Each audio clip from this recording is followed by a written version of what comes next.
जय हिंद। तो समस्त छात्र छात्री मानक पई वर्तमान लेबर कार्ड गोटे बहुत गुरुत्वपूर्ण जिनस जहाँकि अनेक सारा स्कॉलरशिप हो बा अनेक सारा सरकारी सुविधा हो तो से सब पाइबार यह आमको साहाय्य करता है। तो जमतीका रिसेंटली आमर जो लेबर कार्ड स्कॉलरशिप चलती आम ओडिशा सरकार तरफ जहाँकि वर्ष को आम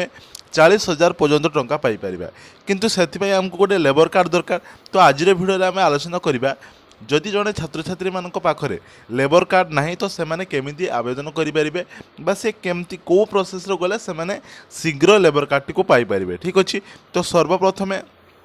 मु देखा देवाई चाहूँगी जे जिते आम लेबर कार्ड टी आम आवेदन कर सारिबा जो एप्रुव हो तो आमको किसी एमतीका लेबर कार्ड टी मिली जहाँकि आम ऑनलाइन माध्यम खोली पार।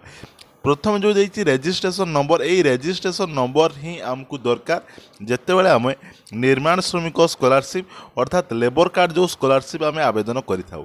ठीक अच्छे। तो ये देखिए प्रथम रेजिस्ट्रेशन नंबर बाकी रहा नेम ये क्या ना हम तो आम जो छात्र छात्री मैंने आवेदन करेंगे लेबर कार्ड टी ना हेबनी बापा बा माँ ना तापर ये विषय सब बरणी थी जमतीक ये कार्ड टी मुझे देखुची तो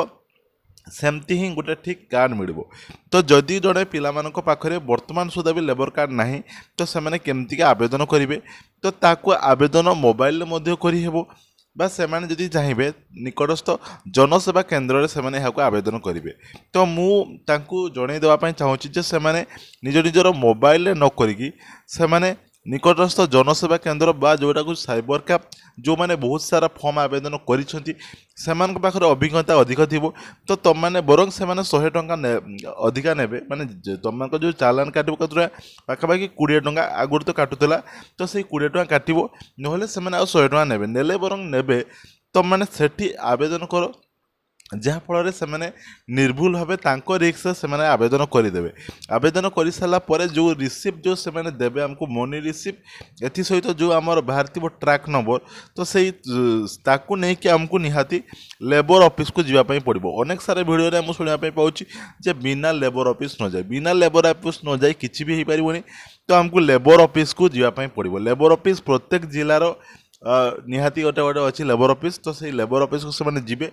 नहीं भेरीफाई करेंगे और जहाँ भी से डॉक्यूमेंट मांगे ओरिजिनल नापी पड़ो तो से भेरीफाई करके आमको आने पड़ो जार कि अल्प किसी दिन पर आमको से जो ट्रैक नंबर दे ना तो से आम स्टाटस ठीक अच्छे से आम स्टाटस को आम चेक कर तो से स्टाटस द्वारा आम जापर आम लेबर कार्ड केते दूर गला जदि भी आउ कि असुविधा है पुणी थे आमको जीवाई पड़ो जिते पर्यंत आमको लेबर कार्ड आसी ना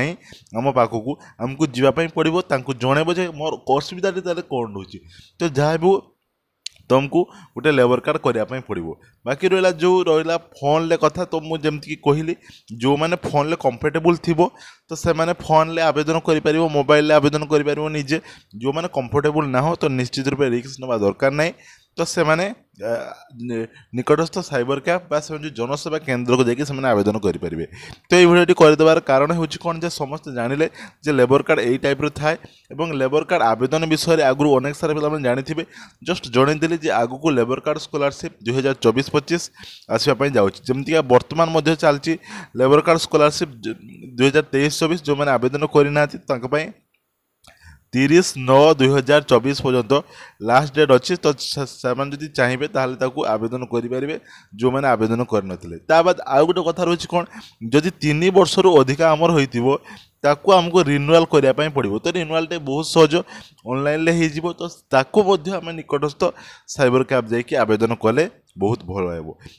से कौन करेंगे ना रिस्क नहीं करेंगे। तेणु जो मैंने भी एपर्यंत सुधा लेबर कार्ड को आवेदन करना तो निश्चित रूप से लेबर कार्ड को आवेदन कर दिंतु जहाँफल आगू को आसुवा स्कॉलरशिप से लाभ उठे पारे। ठीक अच्छे।